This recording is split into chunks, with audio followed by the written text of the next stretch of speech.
பொது உடைமை கவிஞர் அப்படின்னு நம்ம ஒருத்தரை சொல்லுவோம். அதுதான் யாருன்னு பாத்தீங்கன்னா பட்டுக்கோட்டை கல்யாண சுந்தரனார். அவரை பத்தி இன்ட்ரெஸ்டிங்கான ஒரு ஃபேக்ட் வந்து நம்ம புக்ல இன்னைக்கு நான் சொல்றேன். Page number 748. Okay, Pattukkottai Kalyana Sundaram அப்படிங்கிறவர் வந்து எங்க பிறந்தார் அப்படின்னு பாத்தீங்கன்னா பட்டுக்கோட்டைக்கு பக்கத்துல இருக்கக்கூடிய செங்கப்படுத்தான் காடு அப்படிங்கிற ஒரு இடத்துலதான் அவர் வந்து பிறக்கிறாரு.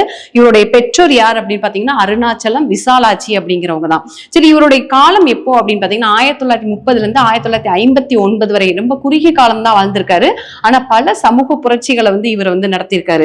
சரி, இவருடைய சிறப்பு பெயர்கள் அப்படின்னு பாத்தீங்கன்னா ரொம்ப ரொம்ப முக்கியமானது மக்கள் கவிஞர், அடுத்து பொது உடைமை கவிஞர் அப்படின்னு நம்ம சொல்லுவோம், அடுத்து பாமர மக்களின் கவிஞர் அப்படின்னு யார சொல்லுவாங்கன்னு பாத்தீங்கன்னா இந்த பட்டுக்கோட்டையார தான் வந்து சொல்றோம். இவருடைய இயற்பெயர் என்னங்கிறத நீங்க கமெண்ட் பண்ணுங்க. சரி, இவருடைய குறிப்புகள் அப்படின்னு பார்க்கும்போது இவர் இளமையிலேயே கவிகளை பாடும் திறமை கொண்டவர். பாடல்கள் இயற்றுவது வந்து 19 வயதிலேயே வந்து இவரு பாடல்கள் வந்து பாட வந்து தொடங்கிடுறாரு. இதுக்கடுத்து இதனால என்ன ஆகுது அப்படின்னு பாத்தீங்கன்னா எளிய மக்கள், அதாவது பாமர மக்களுக்கும் புரியும்படி பல தமிழ் கவிதைகளை வந்து இயற்றினதுனால இவர் என்ன சொல்றாங்க, மக்கள் கவிஞர் அப்படின்னு வந்து இவரை சொல்றாங்க. இவர் இது போக என்னன்னா எளிய தமிழ் சமூக சீர்திருத்த கருத்துக்களை வலியுறுத்தி பாடியவர் பட்டுக்கோட்டை கல்யாண சுந்தரனார்.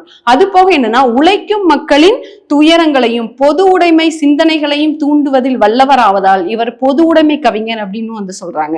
அதுக்கடுத்து எந்த ஆண்டு முதலில் படித்த பெண் என்ற திரைப்படத்திற்கு திரைப்பட பாடலை வந்து இயற்றி புகழ் பெற்றார் அப்படிங்கிறத கமெண்ட் பண்ணுங்க.